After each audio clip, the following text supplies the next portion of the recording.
We should probably first start with this, though, because you made a lot of headlines, or at least I know you made this comment just a couple of weeks ago, but it seems to have gone viral now. Yeah. Your thoughts? I've heard it. It's viral. No, but it just appeared in some of the blogs and other things in the past couple of days.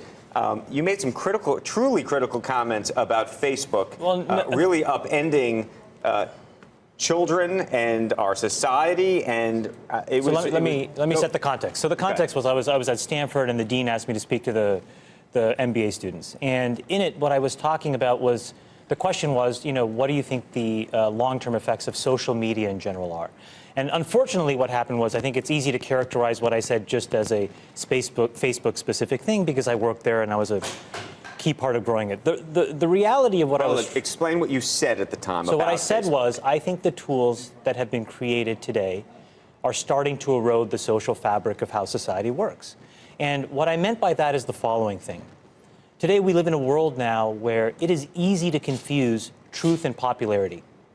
And you can use money to amplify whatever you believe and get people to believe that what is popular is now truthful and what is not popular may not be truthful.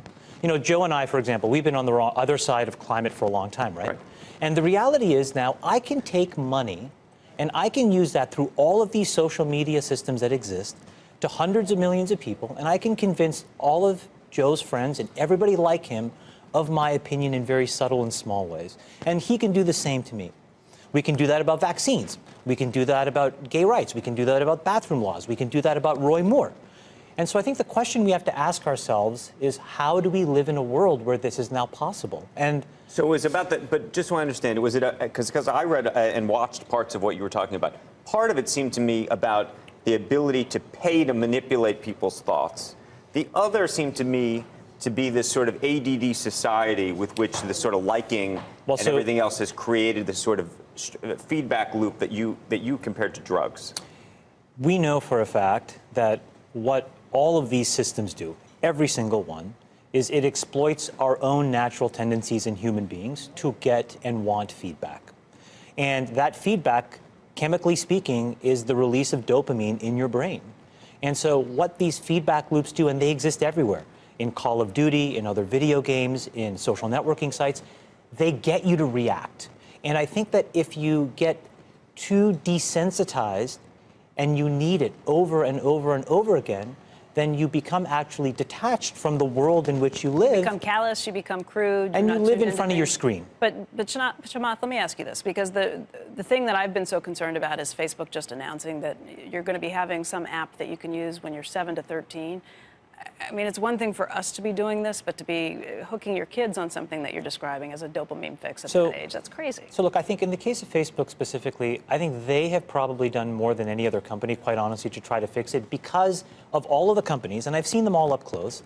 They're the most, frankly, to be very blunt and honest, the best run and the most technically sophisticated. But they're also emailing me if I haven't logged onto Facebook for a while saying, hey, did you see the post from so-and-so? Did you see the post from so-and-so? Trying to lure you back in. And again, we can make those decisions as adults, but as children, that is a different... Well, I think the product, and I don't know it quite honestly in as much detail as I should, but I think the way that product works, because of privacy laws in the United States, you actually have to get parental permission. The point, though, is, and what you're bringing up is, I think, is the most important thing.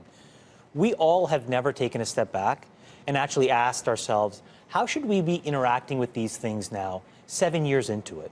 And what should we be expecting of the internet at large? Look, the reality may be the entire business model of the internet may be fundamentally somewhat broken, right? Because we allow ourselves to get interacted with in ways where we don't necessarily control the medium or the messenger.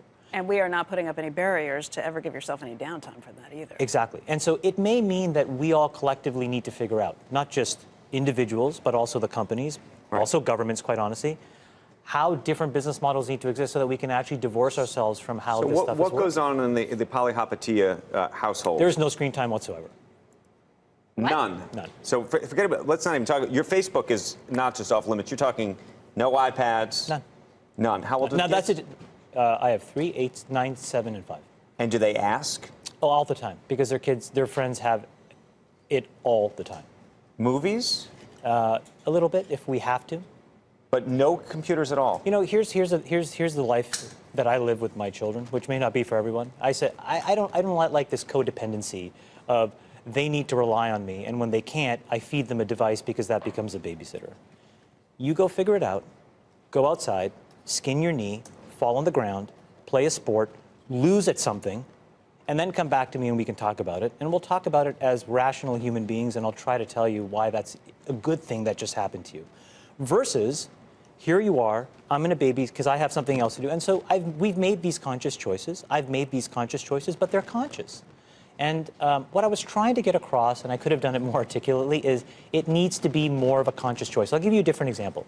Adam Bain, who you know and love, he and I go to the Knick game. And you would think that it's amazing. We're sitting courtside, it's fantastic. I took a picture, he took a picture. We sweated the filter for 15 minutes trying to figure out which photo. And I thought, if Adam Bain and I are stuck trying to figure out what photo filter we're going to use because we're so craving the reaction, what must everybody else be going through? And aren't other people feeling this void that I'm feeling in this moment? So I try to articulate a sensation. In the meantime, you're not watching the game. You're not paying attention to what's going on. It's just a really weird place. So I was just trying to articulate What kind of reaction? Does Mark Zuckerberg call you? Who calls you in the Valley after you make a comment like this? Let's just say a lot of people called and texted. Here's what I would say. I owe those guys everything. They made me. I mean, I'm sitting in this seat because, frankly, I was able to be a part of a company that did something really wonderful, and they're gonna do more to fix this stuff than anybody else. So I feel bad that guys there may feel like I didn't do right by them in what I said, but it was not directed at Facebook. I was really just trying to talk about something societally, and I agree with you, Joe. I'm not gonna backtrack on what I said because at some core basic level, we have to start talking about this stuff. How should our kids, why is anxiety and depression amongst our teenagers higher than they've ever been? Yes, it's a in a huge, world huge that issue. is safer, in a world that's more constructive, in a world where you should have access to everything, what is going on? And we just have to figure this out and talk about it. When will you let your 9-year-old actually have a screen? He can get a job. I worked at Burger King when I was 14. When he gets a job and earns enough money to buy his phone, he can do whatever he wants with it. Up until then, I'm going to feed him, clothe him, and house him, and send him to school, and that's all I'm going to do. I mean, I feel you yourself don't feel the urge to always check your a screen, or you do? I check my screen a lot at the office. He's got the phone right there. And I know, but what even about now, him? I've actually morphed my behavior. What I do now is, like, whenever I even come into the office, typically, I actually put it face down. Because otherwise I feel all these notifications. I'm constantly, my email notifications, stock alerts, etc. Well, you can turn those off. I don't have those on. This is a pervasive trend that's... But I feel it. I remember the other day where I forgot my phone and I was in a line somewhere. And it was a signal from my unconscious just about every 2 minutes that I felt. It was like... By the way, do you ever feel the panic phantom pain of wherever you keep your phone? Yep. Or where you feel like maybe a text just... Yeah. So this is clearly And for something kids, that's that's new. even- Have you talked to Sean Parker about this? Because he I made haven't some talked to comments Parker. that were similar just 2 or 3 weeks ago. Well, this is why I thought, what I said a month ago really, it was me kind of just saying what at the time I was thinking through, and then there was a month later. Now this whole thing has kind of gone crazy. You know what? It probably is chemically mediated. I mean, in my brain, whatever gets me to all of a sudden feel that need to do something is. It's true for video games. It's true for television. It's true for other forms of. It's true for music. So it's probably true for your phone.